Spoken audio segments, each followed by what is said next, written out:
Assalamualaikum warahmatullahi wabarakatuh. Perkenalkan, nama saya Julma Suhaib. Saya mahasiswa semester 4 Universitas Hairun Ternate, Fakultas Ekonomi dan Bisnis, jurusan akuntansi. Mata kuliah metode penelitian. Di sini saya akan menjelaskan tentang analisis konten analisis. Langsung saja pengertiannya. Analisis konten adalah pengujian secara sistematis dan terperinci terhadap konten suatu materi dengan tujuan untuk mengidentifikasi pola, tema, atau bias. Konten yang dijelaskan adalah berbagai macam bentuk media komunikasi termasuk buku, koran, jurnal, dokumen resmi, film, musik, rekaman, dan lain-lain. Metode analisis isi, teknik untuk mengambil kesimpulan dengan mengidentifikasi berbagai karakteristik khusus suatu pesan secara tujuan, sistematis, dan generalis. Karakteristik penelitian analisis konten.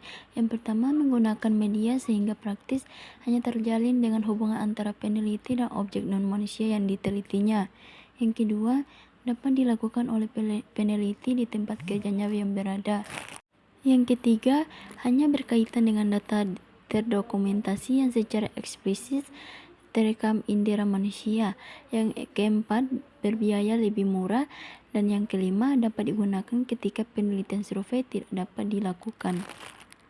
Syarat penelitian analisis konten.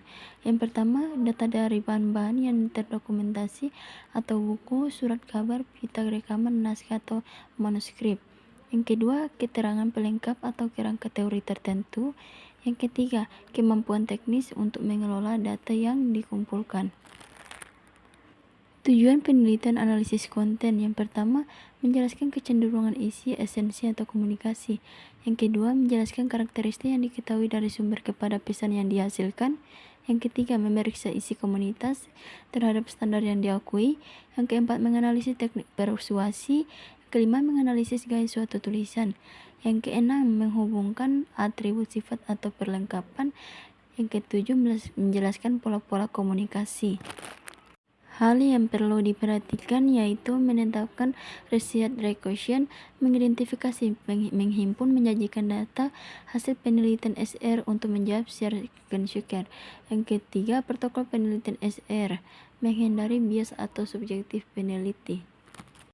Yang terakhir, tahapan penelitian analisis konten, yaitu sudah dipaparkan, dapat dilihat, yaitu yang pertama unit teaching, yang kedua recording atau coding, perekam coding, yang ketiga kesimpulan, keempat sampling, yang kelima pengurangan, yang terakhir penafsiran.